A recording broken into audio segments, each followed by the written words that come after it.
I don't even worry about it too much. Every once in a while we'll get comments and stuff, but we were live for like 15 seconds on Facebook. Yeah. Bad thing is I can't. It never pops up on my. You never know when you're going live or not. It's just not. It's not really updated on my. See here, I don't. It's not listed at all. Yeah, I don't see it. And honestly, if it doesn't show up, fucking hell. 1 minute ago, 2 minutes ago, just now. And honestly, if it doesn't show up. It's funny. Nicole's like, we're live right now on Twitch. Are we live right now? Apparently. Yeah, we are. Only thing is I can't really see comments. I'll have to look at them from my phone. Yeah, whatever, man. Let's get in the nitty gritty. Like, where are we live at? Let's tell our viewers. We're live on both Facebook Live and Twitch. It's just not represented in Restream right here. All right. Well. So Twitch shows us here. I just asked somebody if we're live on Facebook again. I'm gonna get a result from that. I see. Look, represented Restream right here. All right. Well, so Twitch shows us here. Yeah. So it's bringing up even subtitles. All right, Dragon technology, Dragon Cat technology. Know, People right? Subtitles as long as you go. We're here. You ready to start it up? Chin chin, let's talk. Fuck it up. Okay, what's going on, guys? Welcome to Trade Skills. My name is Brandon, or as you see down here, Bumyo. I have a very basic name, so I have to come up with a moniker so people can find me. My name is Sean, also very basic, and then I chose the moniker. Actually, it was given to me when I was 11. Skip. Basic. Yeah, I mean, my little brother's got it worse. He's John Smith, so, I mean, he really got a shit show on that one. Isn't that like the white dude from Pocahontas? Yeah, John Smith. Like, that's the name, right? Yeah, John Smith. That's the one? Yeah, that's him. That's amazing. So, guys, if you check out, behind us, we're at Corks Wine and Charcuterie. So, honestly, this is my first time here. The place is beautiful. I don't go out and eat too much, so that's probably one of the issues. There's a lot of places in town I haven't been yet because I'm so frugal with my money that I don't really want to go out and eat too much. I'm saving for a house, so. And then I know I'm a server, so I tip too good as a server. There's also a lot of letdowns sometimes when you go out here. And These things do happen. There's These things do happen. 3 or 4 restaurants of this tier in town. You know, some are good, some are great. Yeah. Some are great. But, a lot of them are unknown. So. Well, we have a great spread today. I'm going to show you guys le spread. We're going to go over what everything is, so don't worry. We're going to go through it all. We're going to eat it. We're going to drink a lot. We're going to pair them with beers.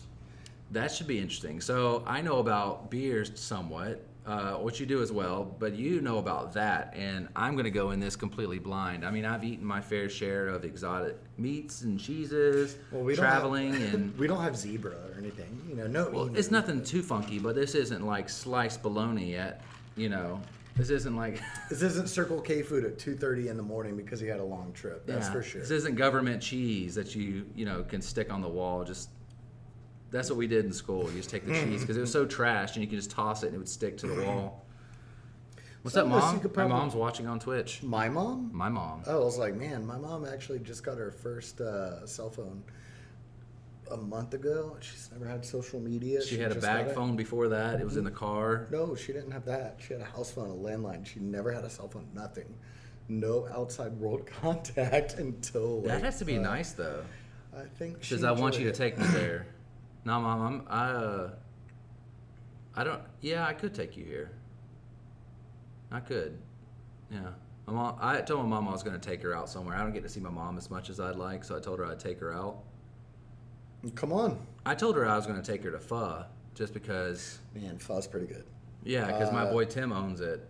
But literally, everything on here, I'm pretty good to eat on a keto diet. The bread, not so much. But I'm drinking... We'll get into our gluten-free options in a minute and what we do on the weekends. We do charcuterie and cheese during the weekdays. We're open Okay. Wednesday through Saturday. So you guys are open Wednesday through Saturday. So Monday, Open. Tuesday, or Sunday, Monday, Tuesday, not so much. Mm-hmm.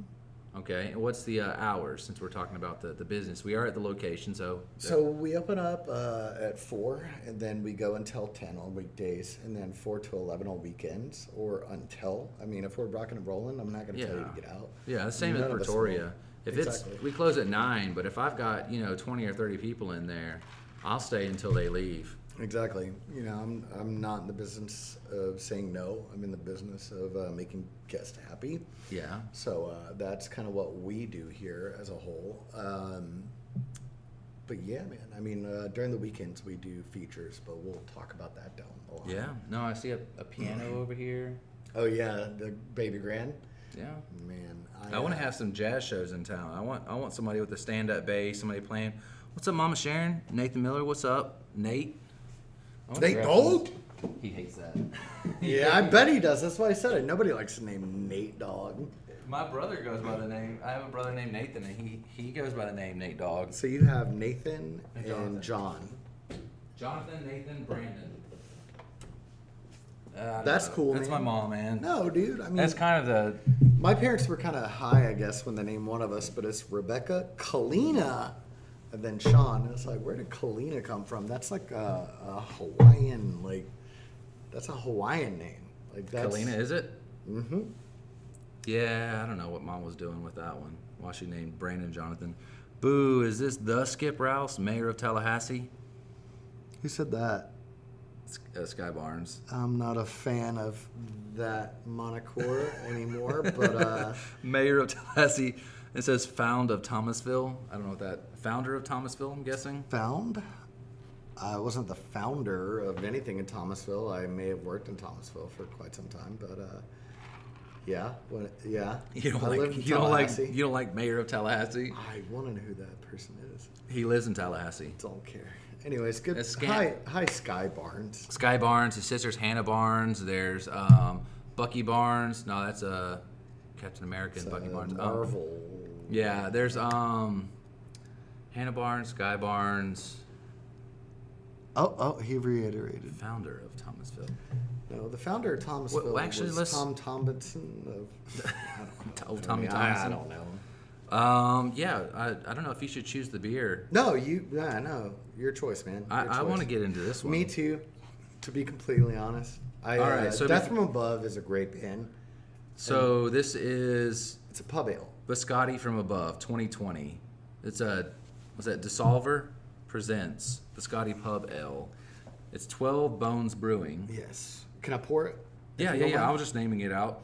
It's a 3.8, so it's It's a pub ale. a pub light. ale. It's light. You're not meant. What kind of meat and cheese? So, like with something like that, you want to do something a little lighter, like the mortadella. It doesn't have as much salt, so you It's don't from want to take Asheville. away from it. So, like with a pub ale, I'd say like a mortadella and maybe even something a little creamy. So, here we are. Oh, you pour heavy. You want that effervescence in a pub ale. So you want to pour from the top and then take away with a pub ale because there's a lot of nitro in it. And then you let it settle. So it's almost like a Guinness or a Boddington's. You want that head because that's where the flavor is. I'll show you guys the label. Smell that toffee? That totally looks like Edgar Allan Poe. It does. And I keep I'm seeing- sure that's You what... said that was off their album, right? Yeah, Death from Above, 1979. Yeah, definitely toffee. Very, very, very French. But yeah, toffee, a little bit of coffee notes, a little bit of pecan or pecan, whichever part of Southwest Georgia you're from.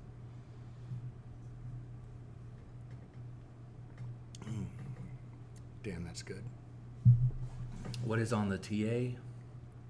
The TA bowl. That was it, Mom. That's a whole board. Is this a certain board? So no, this is just something that I specifically came up with. So what we do here is we do a pick 3 or a pick 6. This is a little bit advanced, more than that. So what we typically do at Corks is you could pick 3. You could pick 1 meat or 2 cheeses, or 2 cheeses, 1 meat, some accompaniment. meats. And then you could do a pick 6, which could be 3 cheeses, 3 meats, and then, you know, a couple of accompaniments. Says, I'm friends with John and Jordan. John and Jordan who? Oh! Locos, John and Jordan. Oh, yeah. Not to because of Barnes. drop brand 'Cause of names. Barnes. Yeah. I think he's a Subaru dealer. Hey, He man, is. good That's at you. him. Good at you. That's I've him. heard a lot about you. This guy's good. I wish we could have hung out, man. I've heard a lot about you. You're a cool guy, and I hope your endeavors are successful. And tell John and Jordan I'm sorry that the vegan truck didn't work out, because they were like 5 people away out of a 4-hour line from getting their food, and that was ridiculous. Did you Yeah, hear I heard about this? That, yeah. Oh my God, man. We weren't too far behind. We were in line for hours, and then people decided that it shouldn't be here. So, back to the board, right? What were we talking about? We were talking about... You were talking about the pick 6. So the pick 6. So with the pick 6, you could do 3 meats, 3 cheeses, or however you want to mix and match. And we've got them. 1, 2, 3, We 4 have, meats. We have a few. We 4 have cheeses. we have capicola, prosciutto di Parma. We have smoked duck. We have mortadella. We have Griffin, which is a special cheese that you would have to request. We have Asher They sell Blue. that at Sweetgrass, right? Most of the cheeses on here, actually 1, 2, 3, they're all sweetgrasses. I guess that is an homage to my former employer. What's up? Evan Zupko, Jacob Rodriguez, Justin Cardemus. What's going on, guys? Hello. Like name, what have you? Yeah, he just said them all. It's a little delay. Oh, sorry about the delay. No, you're guys. good. So, so a prosciutto and a jamon, what would be like the similarities? So, Because I ate a lot of jamon in Spain. Jamon's going to be next level. You know, just a regular prosciutto is going to be salt cured. Jamon is like, it's like the Kobe of hams, really.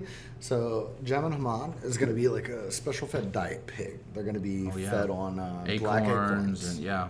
I ate a lot of that. So- They've got jamoneries in Spain that you can just go They there. are trying to reproduce that in Southwest Georgia right now. I forgot the name of the farm. We've got lots of But, hogs. there's a hog farm that they're trying to reproduce that Spanish style in America. We have a lot of unique things in Georgia that we could, like we have a whole area with, I mean, there's chanterelles that grow here. We have special, what do you call them? Did you see my chanterelle take last time? Mm-mm.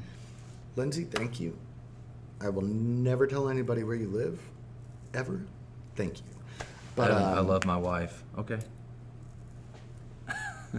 Evan, good deal, man. I'm glad that you love your wife. But chanterelle, like you can have hogs that eat nothing but eat a lot of chanterelle mushrooms. We have truffles. What are they? Pecan they're truffles. called pecan truffles. So You they're can have jamon that's pecan truffle. pecan truffles were just discovered about a decade ago. They used to be a nuisance to orchid farmers. They were like, "What the hell are these?" And then I don't know who cracked them open and decided they were very closely related to albacore truffles. But they're very closely related to albacore truffles, which are the most sought after Italian white truffles. Black springtime truffles are the French truffles that we're all accustomed to. That's like the low tier, cheaper truffle, Right. which is not cheap at all. But the pecan truffle is, it's a great utility in Southern cooking if you can find it and actually source it, which we have unlimited sources. It's just going out and talking to somebody that will let you on their field. So like a jamon that's made with, pigs that have eaten a lot of these. I mean, it comes through. Like when you go to jamoneries and you eat these different slices of pork, basically where their diets, were vastly different. That you can definitely taste it in the meat. So I think we have a shit ton of hogs. I mean, we have pecan truffles. We got chanterelles. We got some things that kind of grow like local. Don't think it would be in the right ballpark to just feed a pig chanterelles or truffles, because that would be like a fucking. I mean, even still, they fed them just acorns. But acorns are prevalent. True. Chanterelles are a rarity. They grow in spots. Truffles are spotty. Acorns everywhere. If you have the right trees on that field, man, my parents, their entire yard is inundated with acorns. But I mean, if you had basically hogs and you had a large pecan orchard, and you had hogs and they pretty much lived off pecans, pecans and pecan truffles, because I mean they get strong noses. Yeah, They can smell that. yeah. And It's I'm like sure that- 2 breeds of dogs and pigs, or 3 breeds, or whatever it is. But yeah, the pigs can. Ryan smell Bryant, them. what's up? Savannah, what's going on? But yeah, I wish I lived off of truffles, chanterelles. I would taste Black good. garlic. Yeah, black. Wow, man. I made a shit ton. They made a ramen beer I at think Pretoria. I think I moved right before you got done. I can make more. Okay, please do. Y'all I'll pay you. Will y'all use it up here? Let's talk about it. I'll give them to you guys. You guys try them out, and if you like it, Well, let's make it and let's go from there. I'd love to do a black garlic like a compound butter with black garlic with a little bit of herbs and spices. See what it would do. you Either season the on, meat with it. If I could really honestly get wild with it, I'd So like Taylor to age Mixon? it with it. You go what with it? Age it. Oh yeah, Yeah. it gets good. It gets this nice umami caramelized kind of. Almost funky. I wouldn't say funky. It gets really sweet. It gets really sweet. See, It sweet gets to me is a little funky. it gets like a gummy bear kind of Yeah. consistency. See, to me, like when things get sweet, Mulberries that are they're almost not ready. Supposed to be sweet. Like when meat gets a little sweet, that's funky to me. Like a dry aging when it gets a little like bittery, nutty, and sweet tasting. Yes, Taylor, we are talking about black garlic. We were talking. I made probably like Are we live on Facebook yet, or is this yeah. just This is Facebook and that's Twitch. Hi, everybody. Again. Yeah, so I made like one of those gallon-sized Ziploc bag just slap full with black garlic. And How long did that take? Like a few months? No, it took 12 days. Damn, really? 12 days? 12 days. The whole house smelled like black garlic. Oh God, it's so good. I could just eat it like candy. I did, and I gave it to Nate that works at Pretoria. Shout out to Nate. Nate Dog again. Yeah, he was watching, Hates it. and he gagged and spit it out. He was like, "What is that?" And I was like, "That was black garlic." And I just was over there munching on it while I watched him eat it. I was like, "It's good, isn't it?" And he was like, "No." The funniest thing about Albany is, like, the only place that you can find, like, spring truffles or black garlic is TJ Maxx. Oh Like, yeah, other they'll than, get like- odd shit every once in a while. like, almost semi-consistently with the truffles, which is really weird. I mean, they're brine and they're, like, the lowest grade, and blah, blah, blah, but, like, John Hall, what's up? Rebecca Ashbury. hello, every name that I find recognizable. This is a good beer. It's very caramely. No, dude. Dig And it. I honestly thought it would be a little bit lighter than this and a little bit more effervescent because it's a pub ale, but really not that bad. Also, Death from Above 1979 here is a You great can probably band. show it on that one over the charcuterie board if they want to get a little Great closer. band. Can you see it? Great band. But somebody stole their logo and made a beer, and I'm not complaining about it Victor, because it's delicious. what's up? Castillo? Yeah. Oof. What's up, John? Hey, John Vic. Hall? Hey, John. How are y'all? We having a good time? I don't know why we're waiting for replies. Yeah, there's I don't know how to do 20-second this little reply. podcast thing. It doesn't I, matter, man. We're just hanging out. We're having some beer. I want to go with this matroshka, this Russian duck looking beer next. Oh, yeah. No, I got that because it just... I thought you'd like it. I don't know. Yeah, no, let there's me another- let me go get some spittoons so we don't have to drink all this and get like blacked out drunk. Oh, real I'm drinking quick. all mine. Okay. You're more than welcome to pour it out if you want. But, if I have to, I'll Uber. well, It's we're fine. only drinking half. We're drinking maybe 3 beers total. Like once Some of these are high, baby. last week, I had some really strong ones with Daniel. Yeah, we had that 120 minute, which was 15.2%. it gets higher the longer you let it sit. Mm-hmm. I've had it. How aged was it? I had it for 6 or 7 months. Okay, so it's probably like not that It much was more. It was boozy for sure. Well, I do love that they leave enough yeast in it to where they say ages well, and then they leave enough yeast into it to where it really does age more, and the longer it sits, it becomes a barley one. yeah. So I've I got- do like I Dogfish drank for a that. shit ton of those with Austin when we did the photography episode. We're talking about how to develop photography. Uh-huh. and I brought nothing but meads and barley wines.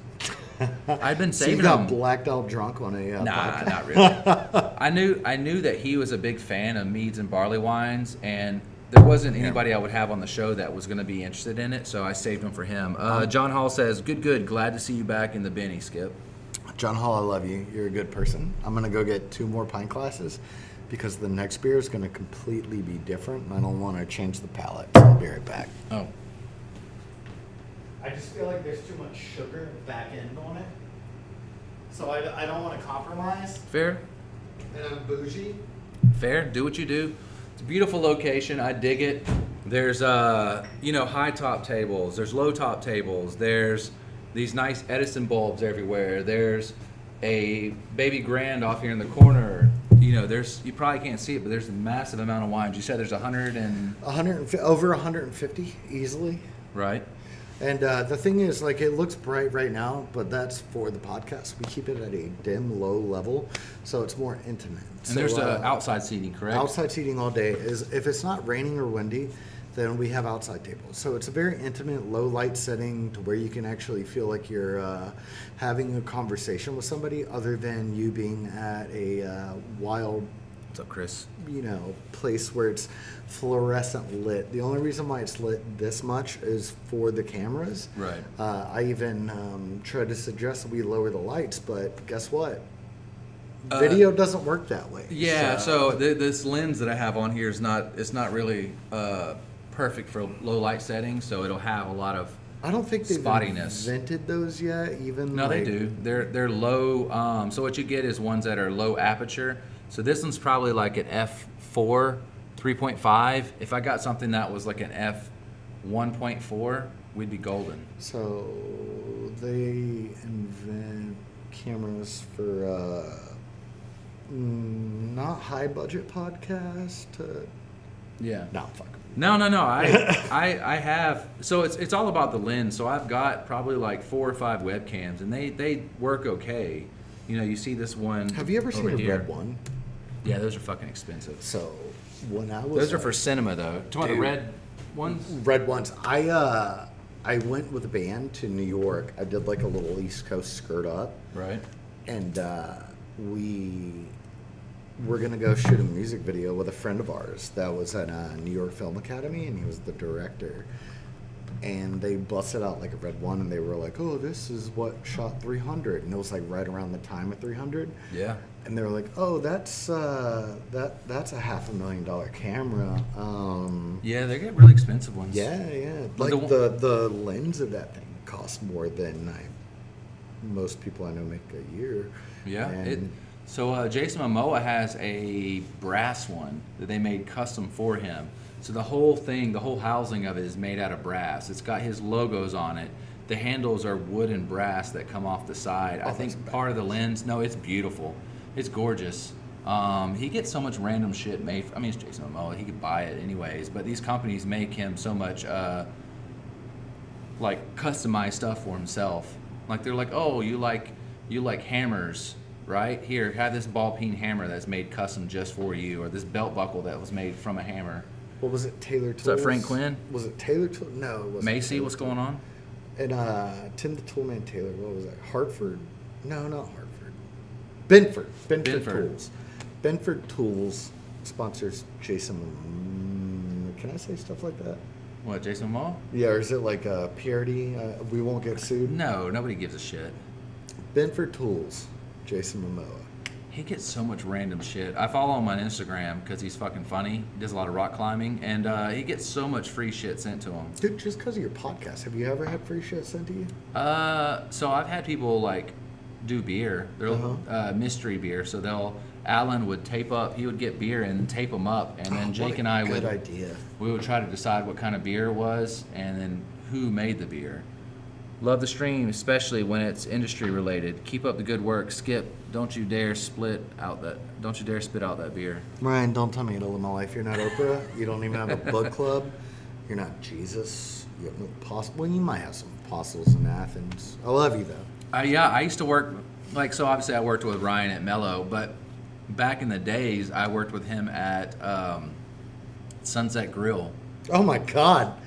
How old are us? Or How old are us? how old are us? We old. I wanted to say how old are you, but then I put the brakes on Yeah. because So I didn't want to be that guy. I'm okay. I'm okay with it. I still have my Sunset Grill T-shirt. Yeah, at It's like a least at collared least black it wasn't shirt. yesterday's. I'm not that old. Yes. Okay. I was. So the first restaurant I ever worked at, not counting like a fast food, right? Not counting fast food, because I worked at a burger place when I was like 14 or 15. What burger place? It was actually in the Jefferson flea market. They used to have an actual burger food area. That is so much tighter than I was expecting. I was a kid, and I would basically go to the different vendors at the flea market and take their order and go back and put the order and then go back and deliver it. Who was your number one clientele? That weird tattoo shop that like I think I did deliver some stuff there, but I the, don't like remember. a Barks root beer like commercial. Flea market tattoos. I do, but yeah. So the one right after that was actually Hong Kong Cafe when they first opened up. Yeah. When I came in, they were still constructing it all, and I just kind of slipped in. I guess they left the door unlocked, and I walked in and was like, hey, I want to have a job when you guys open up. You know what? I remember that. I remember that. Hong Kong Cafe, back in the days when they first, it was Miss May when they first opened up. Miss May was actually down there the other day. I think she sold it all, didn't she? Oh, she sold it all. She sold it all. But I could have swore I saw her. I'm probably a liar. Could have been a dream. I don't know. But I have funky dreams as well. no, man. Like I've told you about one of them recently. Yes, you did, and it was weird. But It's great. We all have weird dreams. COVID-19, baby. But yeah, man. When Miss May owned it, it was great. Now that it's owned, it's functioning. Miss May, it was difficult working. So that was my first experience with working for Chinese. Because Well, they, like the different cultural vibes. yeah, because she's so like, you know, she's on it. She's on it. She's getting it. She's a And very bright woman, It was yeah. my first server job, and I'd break a dish, and she's like, "Oh yeah, you're paying for that. It's coming out of your check, $20." And I was like, "Miss May, I know that dish didn't cost $20. I know you bought that shit on the I love you, BR. Time for bed. It's 10 o'clock. It's 11 o'clock, Mom. Come on." Well, she said that on Twitch. Oh, it is time for bed though, because So- somebody's sleeping if they think a dish costs This is- $20. Yeah, that's Miss May. Crooked Stave. She after me, she said she'd never hire another guy. Yeah. Okay. Yeah. Well, I think she may have stuck with that, but I went to I dated a girl that worked there for a little bit. May have been the manager, may not have been. Oh yeah, I remember. But that. I went to a Christmas party with her, and the most, I don't know if I should say. Anyways, they were singing karaoke, and I felt very out of place. And I felt like I was watching a perpetuated stereotype happen, so I didn't want to participate. So I walked outside. You should have until it was embraced done. it. But I mean, it was Twitch Kiss Cam.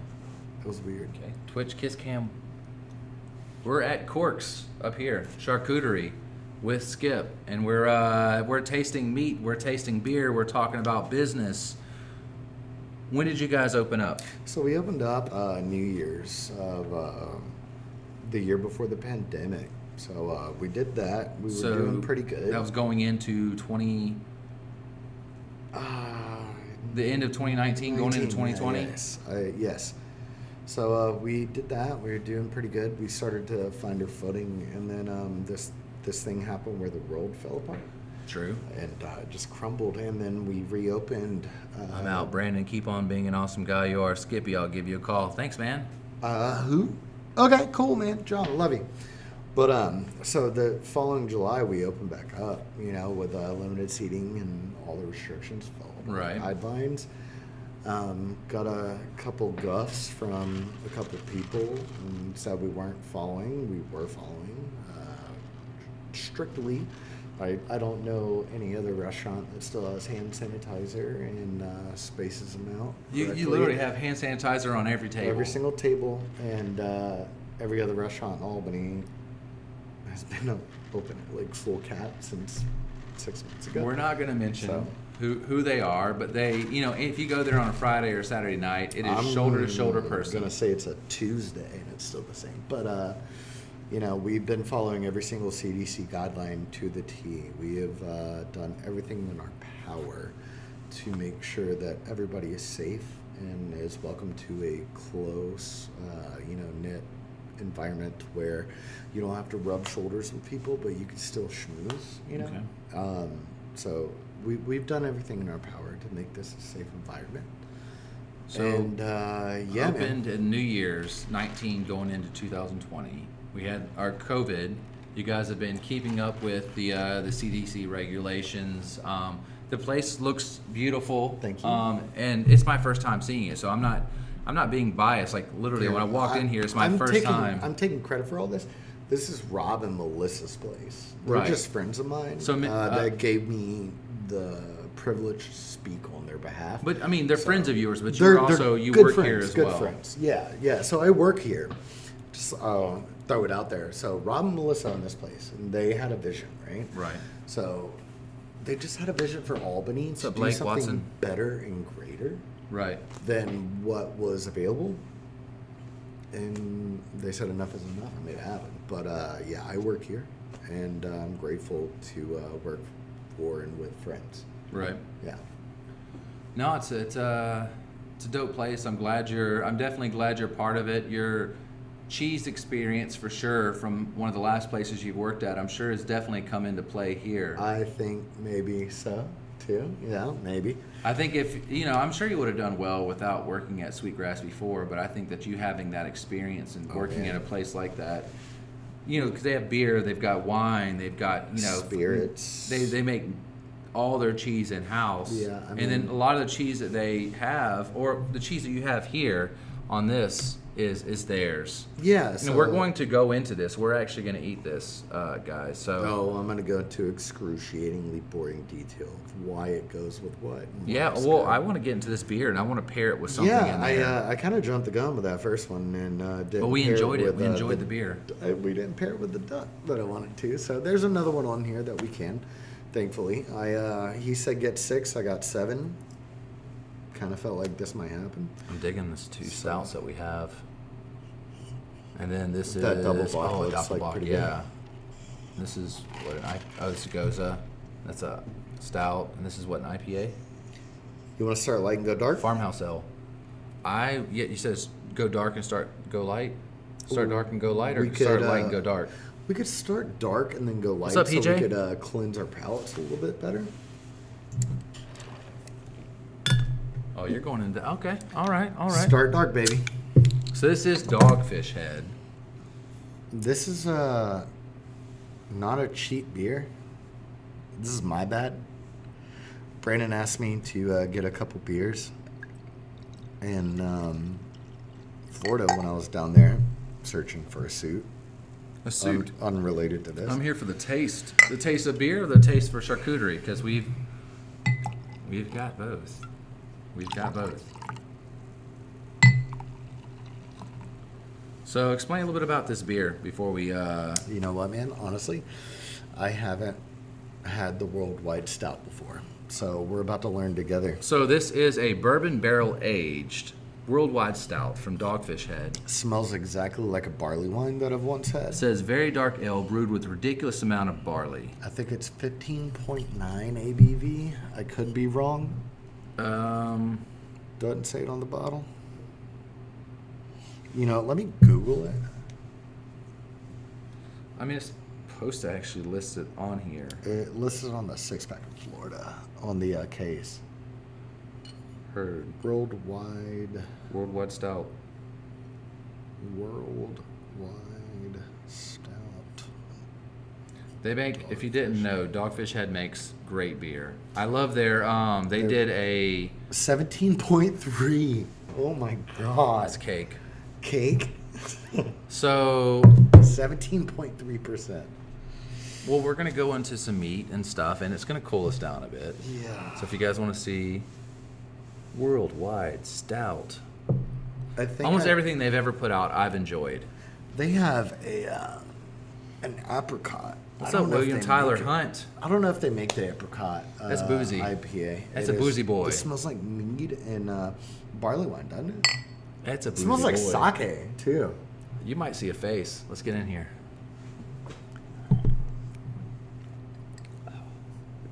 Oh, that's a boozy boy. That's a boozy boy. It tastes like straight up, like burnt caramel on the back. On the front, it tastes a little bit more like Chelsea Whitehead, what's up? it's like hibiscus in it almost. It's a boozy boy. It's a very, very, very alcohol-forward beer. Yes, very much. So usually on my bourbon barrel stouts, I like to get most of the stout flavor in the front. Mm-hmm. So I want to drink it, right? And I'm like, the tannins on the back. I want it on the back to be the bourbon. The acidity is there, and it should be up front. So this isn't the most. What's up, William? Tyler. William Tyler. What's up, Tyler? This isn't the most boozy beer I've had, though. I've had some from Ology that's like straight fucking motor oil. Like it, I make a grimace face. It's miserable. Like Rasputin. Old Rasputin's not even that bad. Old Rasputin's kind of rougher than this, man. Hey guys, loving this collab right now. Thank you. We're doing beer. We're doing charcuterie. So before we drink all of this, yeah, let's pair this with something. And I'm gonna have you throw it on the plate. You're the man with the plan. Okay. We're gonna go to the food cam, and I want you to kind of point to things that you think. Well, actually, you can describe what is on here because we haven't done that yet. Oh, they can't see you at all. They just see this. So let me weatherman it, and all right. So, anyways, this is capicola there. Capicola. So this is capicola. It's going to be a single muscle of the pig. So it's going to be a dry cured. It's from the shoulder to the fourth or fifth rib of the pig. So you take that, you dry cure it, put some spices, whatever have you. So normally people try to make it a little bit spicier. This is a little bit more mild. So this is capicola. So over here, and I feel like we're going to do, I feel like we're going to talk about these things multiple times. Peppadoos. So these little peppers right here are called peppadew peppers. They are almost an endangered species of peppers. I know it's weird. It's weird to say, well, why the hell would a pepper be endangered? It's because they're delicious and I ate all of them. Because they're delicious. They're so tasty. Now, I don't know why that they're almost on the endangered list, but they are, but they're delicious. They cost so much money, but they're so good. And they don't cost you that much money, actually. We eat the cost on these. So we have Asher Blue right here, this blue cheese. So Asher Blue is named after the owner of Sweetgrass Dairy's second son. They used to hand pierce the rind 50 plus times, and then it had its own independent locker to age. And I don't know, I opened that locker one time in a tour, and it kind of like kicked me in the chest, and I fell on my ass. It was rough, man. The ammonia was there, but this is such a mild blue cheese. Like if you've ever had a martini and you wanted to try a blue cheese stuffed olive, this is the one.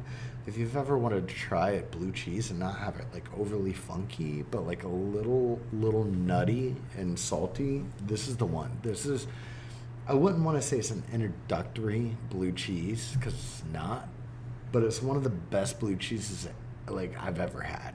It's won awards, multiple awards.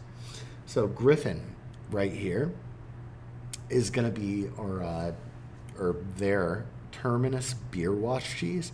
So it's almost like a French farmhouse style cheese that was, you take the wheel and you wash it in a beer. So it's a beer washed cheese wheel that they age.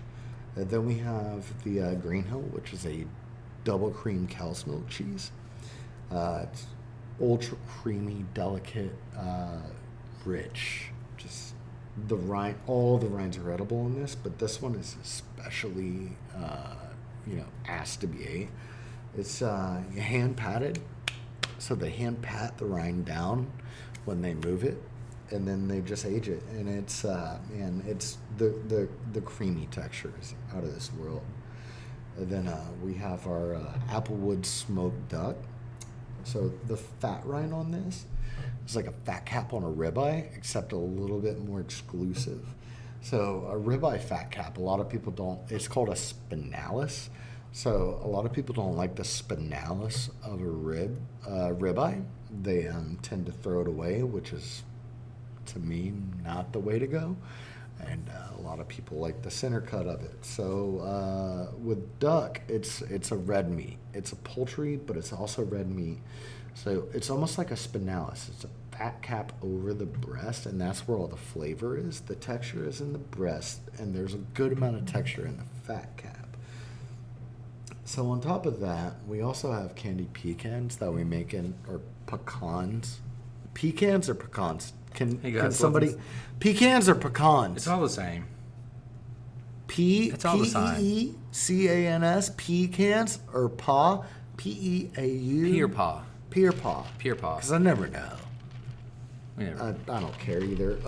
They're delicious. So we make these in-house. We candy them. We put a little hint of a spice in them. She says pecans, like pea. Who said that? Chelsea. She says Like, pea as in I'm like gonna pee urine. in Like a pea, can, like I'm or- peeing in a can. Well, there's that. Pecans. And then, so we also have Marcona almonds. I just want to show this up front. So what's significant about these? Obviously, their shape is different. The color is Their different. shape is a little different. Is the They're a flavor, little I'm bit assuming. Skinless. The way that they're brought to us, they're roasted. They're just sweet, salty. Blake just literally just spelled They're just the best. pecans, They're pecans. the best they're the best almonds ever. And then we also have my favorite jam in the entire world.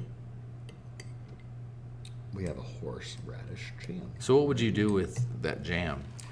Eat it whole without anything else. But what I would do for pairing's sake, What is it designed for in a charcuterie board? So So, in a a charcuterie board, generally, you're going to have what? Meat, bread, cheese? so meat, bread, cheese, and maybe peppers, maybe olives, maybe cornichon pickles, maybe bread and butter pickles, which we have both of those.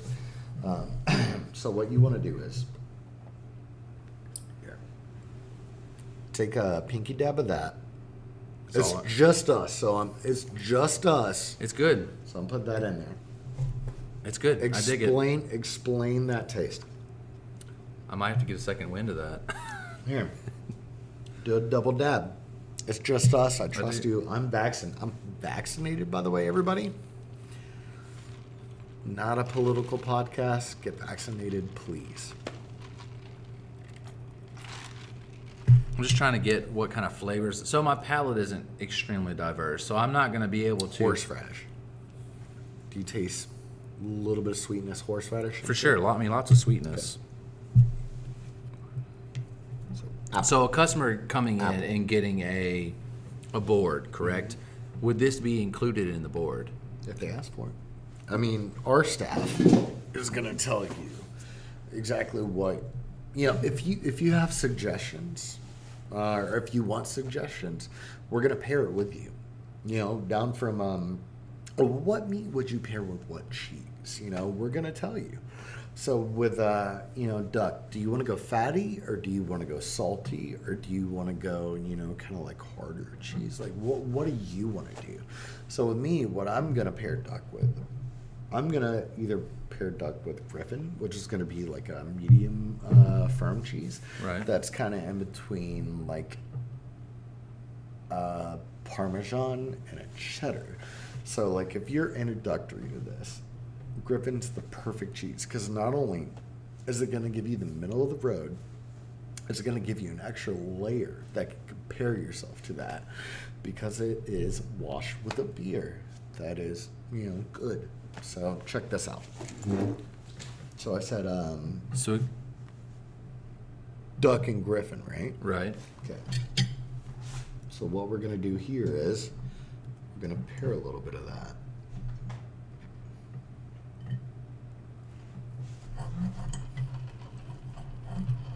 And you're going to tell me what you think. We're going to put it on a little bit of a baguette. Eat it there. So the sweetness of the baguette is going to deliver the saltiness and the fattiness of the duck. So bread is pretty much what? Glucose? right? Yeah. So it breaks down into sweetness. Breaks down into Try sugars, that. basically. And then after So it's something that, I should fold into a sandwich. No, absolutely not. You take a little bite. So And this then is after like that, as we're going to the- do that, but with a jam on it. So And should then it I- opens you up. Should I drink this with a beer eventually, or is this a pairing? This is a good pairing with this beer Okay. because of the fattiness and the Yeah, I do see a saltiness. lot of fattiness on the side. But yeah, the fattiness is going And to. this is Griffin cheese, you said? This is Griffin. So it's a Terminus Porter beer wash cheese. So it actually would make sense that we pair it with something to start. And then after you get like a good taste of it, then wash it down with a little bit of this beer. And then tell me if you don't taste like, you know, a lot of almonds, a lot of nut, a lot of maybe even like herbs. I shall return in 2 seconds, guys. Yeah. No, I'm just enjoying this, to be honest. So I will admit, even though I've got a show where I interview people and drink lots of funky beer, every episode's a brand new beer I've never had before. So I get to taste a lot of beer. My palate's just not enough diverse that I can taste. I can just pick something out, you know. I can just be like, that there's pecan. A little bit of rosemary, and you know, some aged mahogany. You know, I just don't have enough palate that I can do that. Maybe in time. Currently, I'm just enjoying it. I'm enjoying the location. It's a great location. It's a beautiful place. I would love that if we could get some kind of musician or a group here and actually have like jam bands or jazz. Because there's a baby grand piano over here. There's, you know, these like lounge type couches in the corner that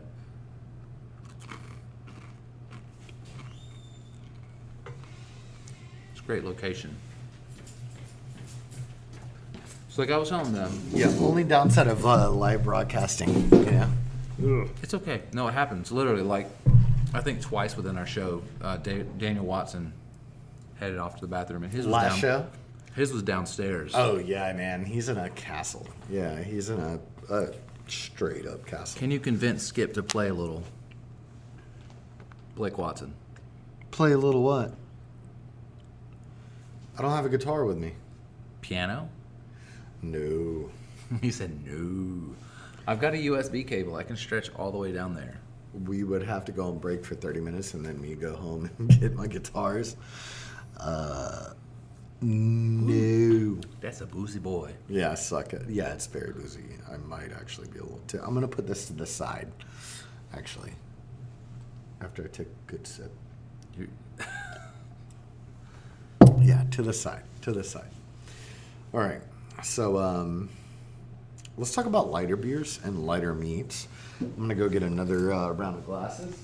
Okay, I'm gonna finish mine. Oh, you can sip on that all day. I'm gonna grab one of these here. These almonds. What kind of almonds are these again? I'm just getting prepared for the next round. Just getting prepared.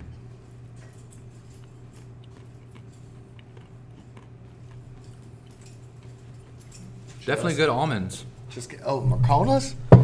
Dude, man. I'm a huge almond fan. I eat a shit ton. I eat You almonds never every had day. Marcona almonds? I wish I knew more about the story about them, but I've known them for years. What's I don't know the significant story. about them compared to normal almond? They're better. I don't know why I don't know the story behind them. I just know that they're better. They're just better, and that's what I tell people. They're just better because they're better. Better how? They're just better. There's no better how. I mean, here, eat this. I mean, I eat a couple. Describe it to the. All right, So look. I said my palate's like It's a skinless almond, first off. It's a skinless almond.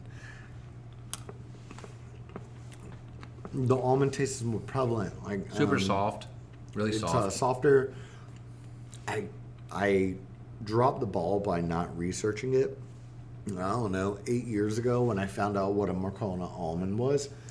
This 8 isn't years. something. This is not something you could probably go to Walmart or Publix and buy a bag No, of. not at all, not at all, not at all. If you luck up, you might find some at TJ Maxx because they just get random shit in there. I will say that I'm ashamed that I don't know the story behind Marconas You the have way time. that I should. You got a phone. Yeah, I have a phone. You know what? I do have a phone, and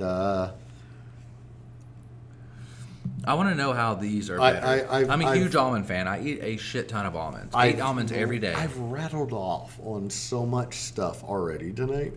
What's the deal with Marcona almonds? Is that a question? No, it's an answer, actually. Thank you, Google.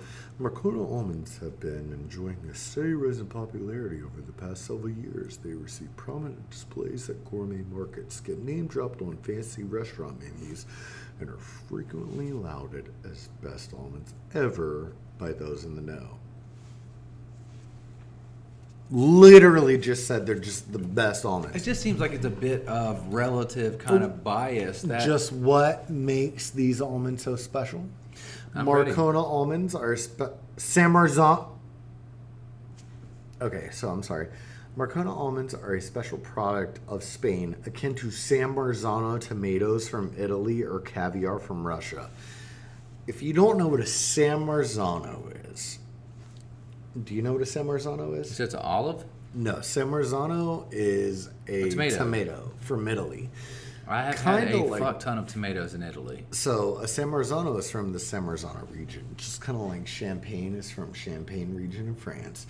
So a San Marzano is going to be like the perfect sweetness to acidity, to texture to everything.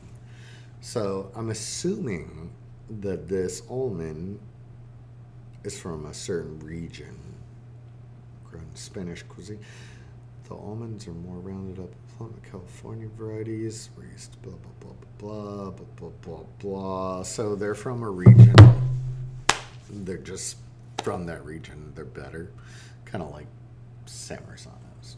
San Marzanos are also related to the American varietal of Altacachinos, which are made in Northern California. But San Marzanos just have that like thinner skin, and that acidity to sweetness is better. What are we gonna eat with these peppadews? So what we're gonna eat with the peppadews drink is this. where's the sour Rosa Gose? I'm gonna drink this motherfucker. Blake Watson, Skip, you speak with such passion. Thanks, sir. I love you. You drive with such passion. We were 16 and he almost killed us once. You're what? I think we were like 16 and he was like going 120 over these like crazy hills. That happened to me in Vegas. We're driving through Death Valley. The person I'm riding with is high on mushrooms and weed and drunk. And they're driving like 100 miles an hour through the canyons of Death Valley. It's fun times. And then they make a comment, hey, what would happen if I just drove into this cliff? And we're like, oh. My God, let's not. So Jake and Leah, and me, I look back at them and they're looking at each other and we're like, oh shit. All right. So let's take a peppadew. Smells great. Smells. Smells We dropped like a little oil on our pants, but it's all good. Sweetness. So the smell I'm getting is similar to a Mild banana spice. pepper. Yeah, mild spice. Muscle sweet. New texture. Very, very soft, especially compared to like Swallow. a banana pepper.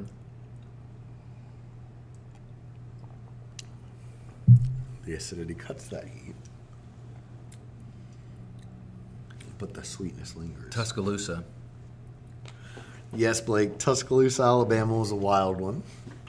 I was telling somebody earlier about how Tuscaloosa is wild. Old Tuscaloosa. It was wild times. Yes. Before marijuana was not frowned upon. It makes me have panic attacks, That's fair. which sucks because I wish I could. I'm on board with whatever, but it just gave me panic attacks. But a friend of ours, we got all pulled over, him being the driver. In Tuscaloosa? And on the way, right outside of Birmingham, and somebody had to eat a lot of weed because somebody was going 120 miles per hour. Who in was a the weed 70. eater? The meat eater? The weed eater. Oh, the weed eater? I'd rather not say. Okay. Well, Somebody ate a lot of weed. Somebody ate a lot of weed. Somebody had a brick of weed and was just like, like corn on the cob. Yeah, it smelled like anytime he would open his mouth, it smelled like a farm. That's not a bad smell. Mm-hmm. That's not a bad smell. I love that smell. Just I'm when gonna you're take getting some of pulled this, over man. by all damn cops. You just keep them in the back seat. But let's try this again. Okay. What'd you think? No, I dig it. I'm down for any kind of pepper. There's not much food I don't like, honestly, which was a delight anytime I'm traveling abroad because I eat everything. Like I'd go and so one of my theories, and Jake is profoundly against it, but whenever I'm traveling abroad, it says dude swallowed it. Dudes, plural. Might have been Randy and Billy. I'll say their names. But One of them lives in a weed state that's illegal. It's fine. when I'm traveling, one of my rules is that I find places that I see a lot of old people in, if that makes any sense. If I Yeah, want like Florida, traditional baby. food, no. If I want traditional food, I'm in Italy, I'm in Croatia. I'll look around restaurants, just walking around town. If you see an 86-year-old woman If cutting I up see- potato gnocchi, then you if know I- that's where to go. If I see a shit ton of old people in there, I know that place is going to be legit. No, absolutely. Because when I think about my grandmother doesn't want Thai food. She doesn't want Indian food. She doesn't want some hybrid restaurant. She doesn't want like Tex-Mex. My grandma wants Cracker Barrel. She wants that's not a great example as Cracker Barrel, but it's what's probably closest to old Southern food. She can have food that she had when she was a kid. She can have collard greens. She can have cornbread. She can have these things that she had when she was a kid. So if I want something that's going to be closer to the culture, I'm going to find a place that has a lot of old people in it. Yeah, for sure. I'm not going to go to a place that's just popping because it's probably going to be some like Italian, American Nightclub. fusion. It's Yeah. going to be a fusion place. They're going to be like, hey, we took noodles and we mixed it with. Vodka with spaghetti. Like, get out of They here. mix weird shit like, which is fine. But if I want something traditional, See, the best. What's up, Vanessa? place- The best place for you to get like a rustic traditional meal is here. You know, like Papa alla Vodka, or you know, if you want simple rustic here, for sure. But also, like back to like grandma's. You know, my grandma there was Yugoslavian, man. Like our household growing up was like a red sauce, braised meat, and noodle dish. done. But like sometimes that is the best way to go. You know, like if you do just simplicity is key sometimes. Simplicity is key. Do we get complicated as shit here? Hell yeah, we do. But simplicity is key, and that's why our small plates is simple and rustic. So if somebody was coming in here for their first time, correct? Somebody was coming in here for their first time. Duck and- crostinis. and they Before don't- you ask it, they don't know what they duck want. crostinis. So if you were going to explain that to them, because these guys are used to eating fried chicken and French fries and hamburgers, and you know their experience with exotic foods is maybe going to a Mexican restaurant or getting General Tso's chicken. I had lamb once back in 1996. So what I would say is, all right, so the duck crostinis are going to be the furthest thing from unordinary as you can get by way of it's going to be red meat. That's something that Let's you're grab used these last to, two. but it's going to be a little weird because it's poultry. So the fat content with the jam that we use, which is bacon jam, it's gonna create this atmosphere with a little bit of rosemary on top. So it's gonna give you an herbaceous feel, right? Say it again, you what can- feel? Herbaceous. Herbaceous. Herbaceous, which is a weird Herbaceous. one. But so anyways, it's gonna give you, if you like birds, I got you on birds. It's not really Beards. that big of a bird. It's a red meat. What's up, It's Joey? wholesome. The brewer from Pretoria. What's up, Joey? Hello, Joey. How do you do? I appreciate your work. Collects Pokemon cards. I also have a Zapdos first edition for sale.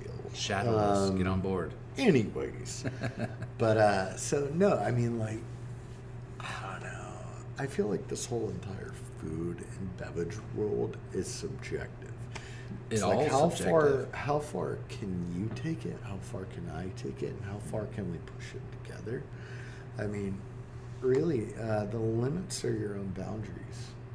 And it's what you can actually convince people to spend their hard-earned hours on. The thing is, if your product speaks for itself, which I really hope that ours has, or else Right. we wouldn't be sitting in the lights.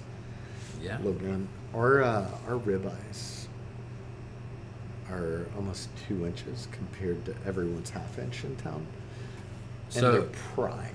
So you said 2-inch. Almost inch and a half, 2 inch ribeyes Okay. compared to everybody's 1/4 inch, and ours So- are prime. So they're gonna get a big steak, correct? Like to simplify it, they're gonna get a big ass steak, and like, what comes with that? Like, so when people come, like when I think about this place, I'm thinking like, I'm gonna come in here, I'm gonna get a charcuterie board, which is just a mixture of meat. What we have cheese. here, which we need to break into very soon. We will, but you guys are much more than just meat and cheese, Yeah, correct? so on the weekends, on Fridays and Saturdays, we have endless bounds of imagination. Thing is, we don't just like ground ourselves into one field. We like to branch out, and we Yeah. all like to communicate and collaborate. So, like, I used to work in the back of the house here, right? So I was back there, before everything went haywire, and we all knew I was moving to Arizona. So, Right. my crazy ideas got to pass. You have a room for large parties. We have a single room. I like I'll that tell this you is what. small. It's I'll short tell and you what. sweet. It's a very It's intimate room. We could probably do a party of 20 and still see other guests, as long as you feel like sitting in the middle of the room, but still feeling isolated. But other than that, we would have to get together for private events, which we're open to. So contact us privately. Dude, I think what would be awesome is all in due time. Like, this location is beautiful. I love this like bay window. I love all of this.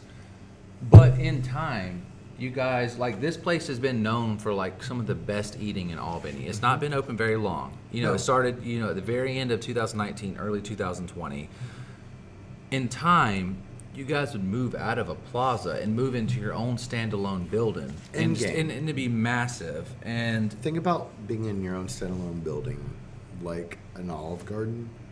There's no foot traffic, so I don't know. I don't know the future other what than foot traffic are you getting here, though? Because we have so many restaurants. We got have, My Pie. We have boutiques, and even with My Pie, even with that, I don't know. But Right. even with that company down there, you get people walking around looking at your business. So Right, so foot they might traffic eat is at a Hong thing. Kong Cafe, and then One they come day. here They'll be like, afterwards. what is and this? They So- they see wine, and they may be like, hey, let's get a Exactly. small board and get some Exact- wine. Exactly. So even with foot I've heard traffic great things. Thank you. Even with foot traffic, of just people walking by, that's free advertisement. So honestly, like expansion is on the horizon, but we don't have set plans yet. Would we love to? Absolutely. We may have outgrown this place already. Well, you but guys are like really, like, to be honest, as far as a business goes or a restaurant goes, you guys are still in your infancy. yeah, Like absolutely. most businesses, within 3 to 5 years, they're still not in the green yet. They're still it's- not. That's like Gain Street, man, what I own. After I sold my shares, we opened up 3. Yeah. Like sometimes things just click, and So- if we can keep this magic and grow with it, then I think that Albany deserves something like this. Unfortunately, we can't feed everybody like we True. want to. I would love, honestly, like, I know this is probably wishful thinking or pipe dreams or what, but Pipe I dreams make dreams happen. But I would love to see you guys in one of those downtown areas, because they're building hotels down there. They're building a shit ton. Like, so the old Water, Gas, and Light building, they're turning that into a hotel. We've got the lofts. We've got all these different businesses that are opening up downtown. And the locations, the storefront locations, are extremely cheap. I know people who are paying less than I pay for my rent a month from a place I live at. They're paying less than that a month for their their massive location. And I could see something like that. You know, this location being Sounds here. like Albany finally got on their business and decided to start charging what people should be. But I mean, you know, that one's not up to me. I mean, True. like, I have the ear. But I would love But- downtown that it be this whole kind of like how Columbus is. Albany and Columbus, we mirror each other very well. So Columbus used to be a shithole They had back in the they days. had the Cottonmouth. We didn't have nothing. But back in the days, they used to be shit, right? But we mirror each other very much. You know, both having military in town. We're both downtown built on right next to the river. You know, they built up their rapids. It's all man-made rapids. Columbus didn't destroy half their downtown buildings in the late 90s and early 2000s. We still have plenty of We room. still have plenty. We have plenty of But- locations. So I would love to see one of these downtown, like within that whole like broad Flint area where people, you know, they hit up the boutiques, they go to Pretoria and have some beer, and then they're like, we really want some food, and afterwards they come into a place like this and they can sit outside and get a charcuterie board and then get a nice wine, and you know, after they've had a couple beers at Pretoria and just kind of hang out. It'd be a great environment. The whole back, you know, most of those old buildings have a whole back area and have like the stream lights, you know, the Well, Edison bulbs on it. I like, tell you what, that would be a good idea. We're in a contract. I'm right Shredder. now. What's up, man? We're in a contract where Or- we're at right now. All leases have contracts. So you promote that.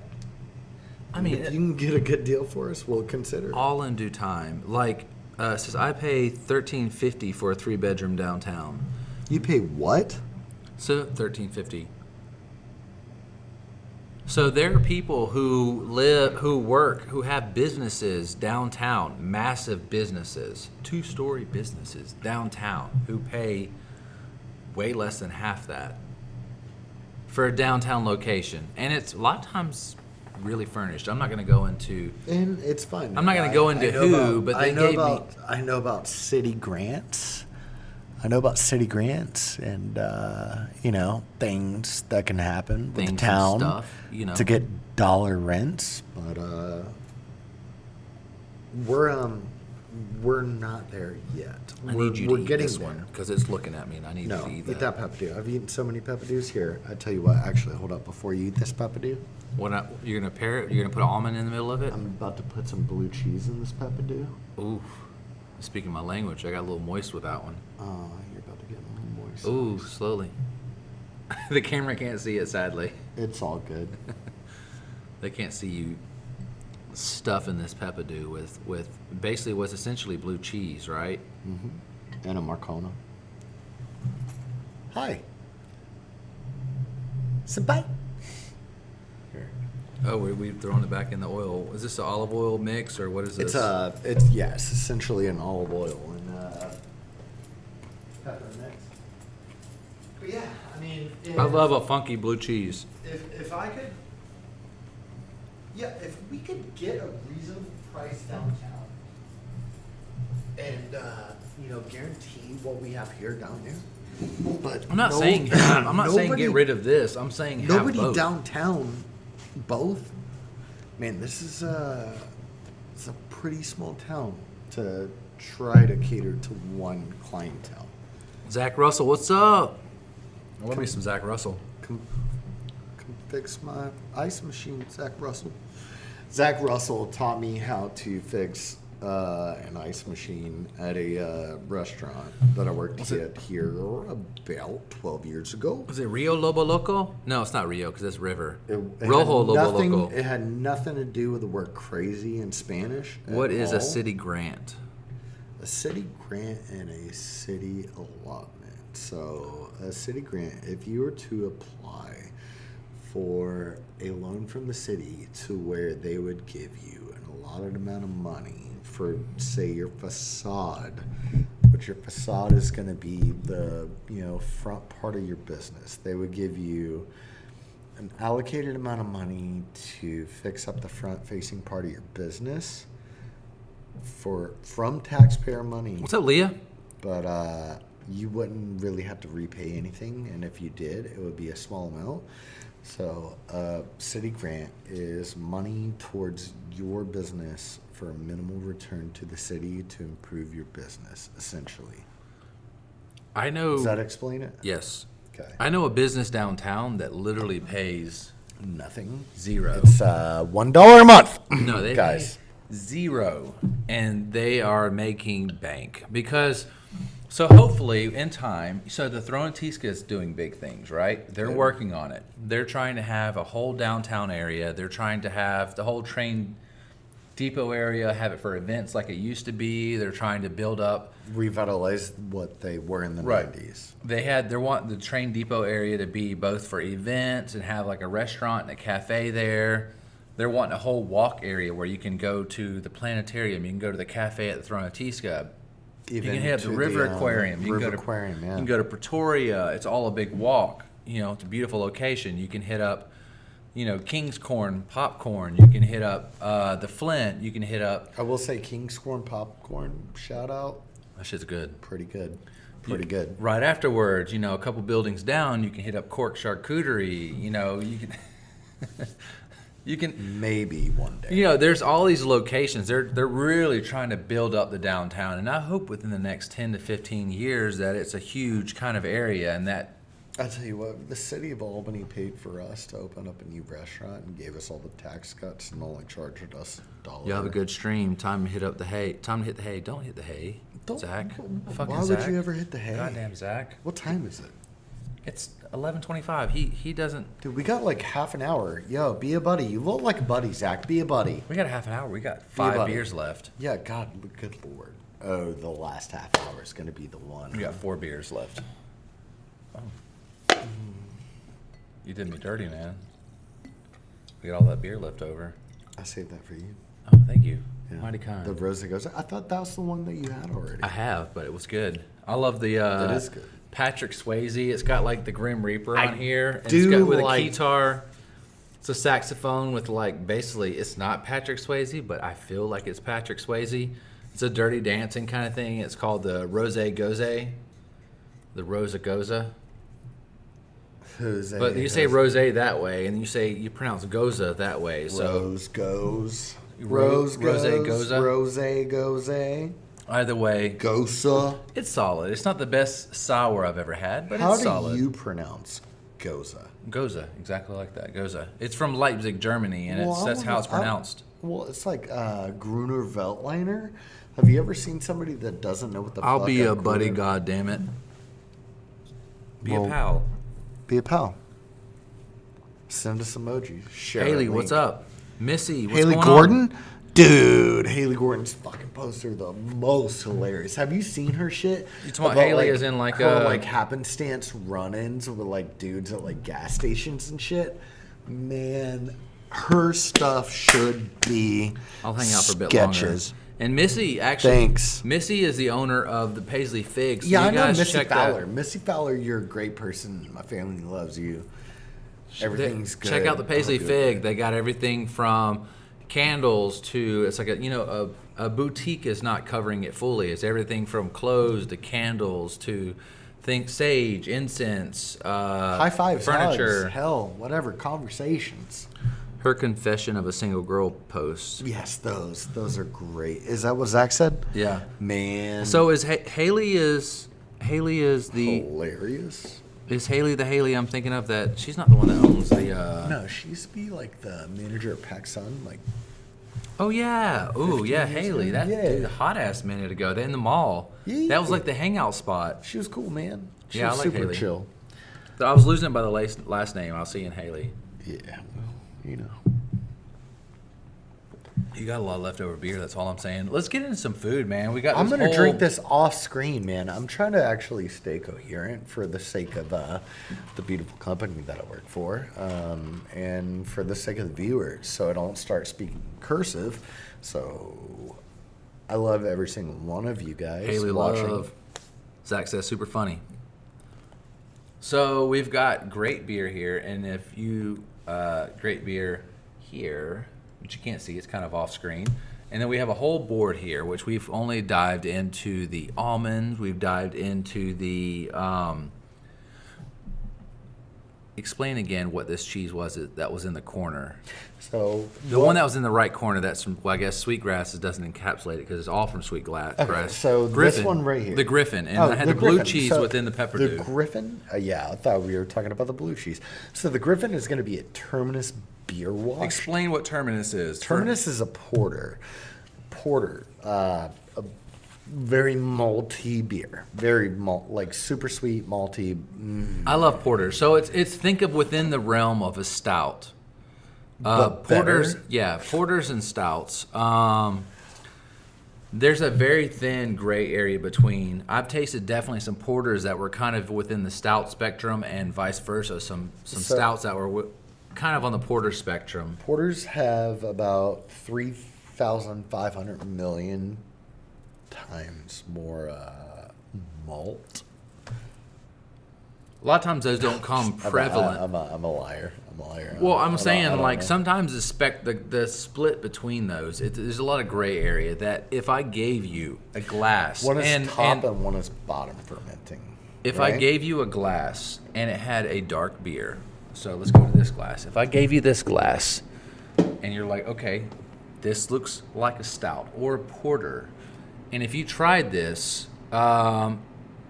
sometimes, you know, I mean, it varies, but sometimes people are like, oh, that's a porter, and sometimes people are, that's a stout, and you pull it up and you're like, oh, that's a bourbon barrel stout. But the line is very thin in between a stout and a porter. There are some that are obviously to the extremes. Honestly, even though this is a stout, It's a and I boozy hate boy. to say it, it does look like a porter, and I don't know if y'all know what that means off the camera, but this does look dark enough to be a porter. I mean, and that and the caramel notes on it too seem like it might be more of a porter than a stout. That bitch was good though for a bourbon barrel aged. Sometimes it's a little too much for me, but I dig that one. If he doesn't drink that bitch, I'm drinking that bitch. Dude, fuck you, Daddy spent two. This was my So beer. he's letting it sit there. I want it to. Okay, Okay. all right. You don't have to drink it down. I'm just. I see I it wanna sitting drink it there, down. I and wanna it was enjoy actually it. a good beer. It is a good beer. Missy Fowler, I'm drooling. We should get into this. I want some of that Capicola, and I need to know what that's going to pair with within your board. I see some brie, correct? We have some brie up there.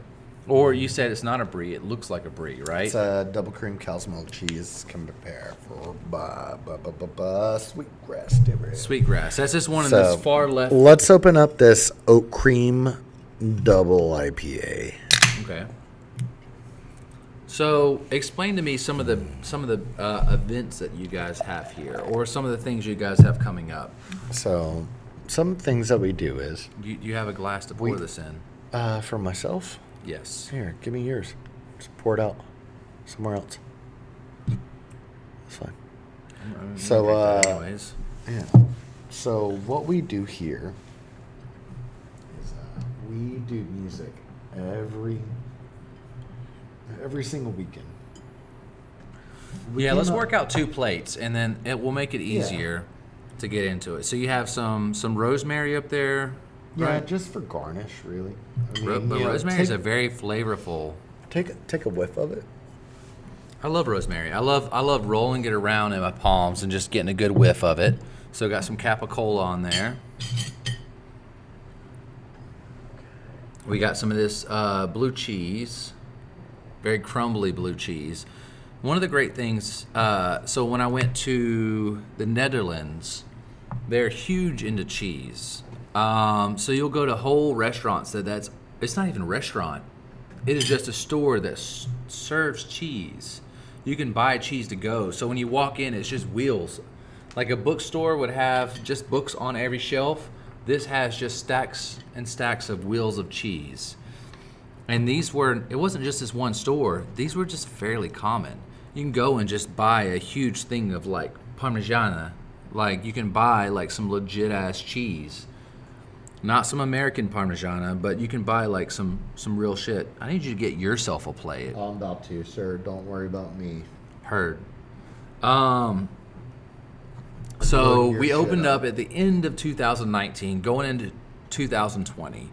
We had some issues with COVID, which every restaurant did, every business did, every person did. A lot of restaurants shut down. You guys have survived. You're following the CDC regulations. Thank you, sir. Heavily. Heavily. More so than anyone else in We this have town. literally on every table. So the tables are spread apart extremely well. I do want to mention that. You guys can't see it on camera. There is also hand sanitizers on every table, and as you walk into the door, As of the 8th, we There's- didn't have to do any of this.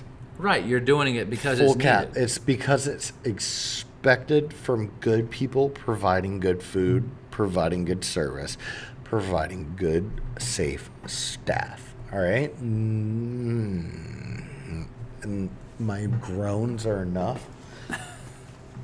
My groans are enough. Right. I don't want to say any more about that other than we're doing the maximum effort that we can.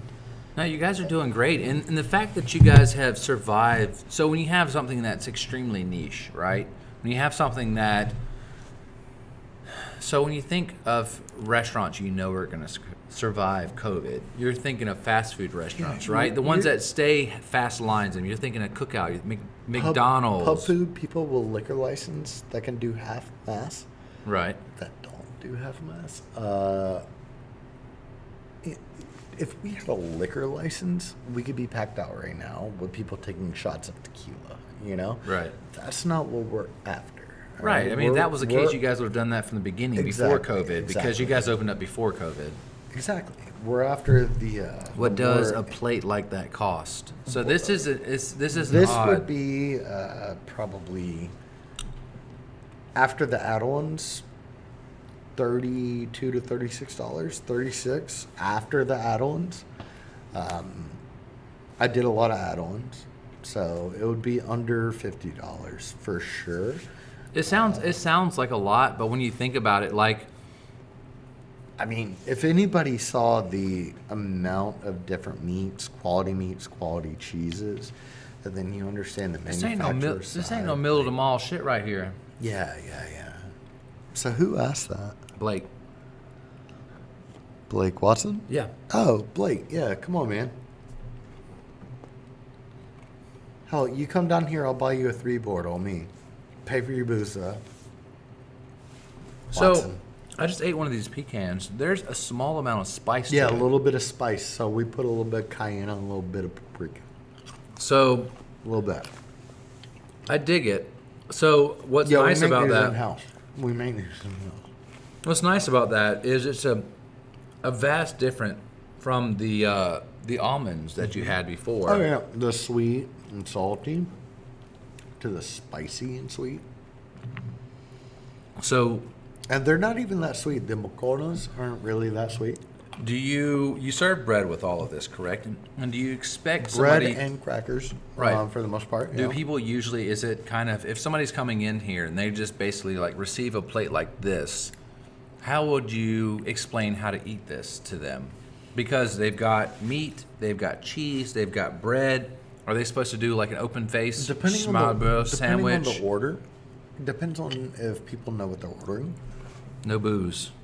So no booze, sweet with salty, obviously. Salty with sweet and spicy. You can go from there. It's all of this is about perception, all right? So take a piece of duck. So this Put it right with here, your- this is the duck, right? This is a duck. This has got like kind of the fat on the side right over here, right? So put this with your sweet and spicy. Right, we got our pecans that are spicy and sweet at the same time. You said there's cayenne and paprika on them, A correct? little bit. Take a little bit of blue cheese. Here, finish it off. Yeah. Yeah.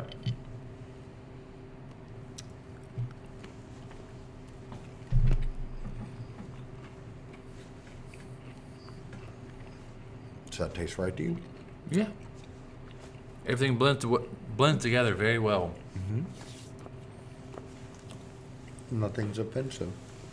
So So clientele-wise, like you have fatty, sweet nuttiness. you get a total mix of Umami. the clientele, No, we get.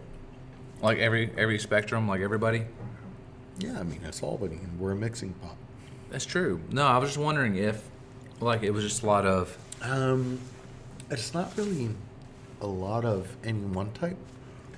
We do get a lot of every type.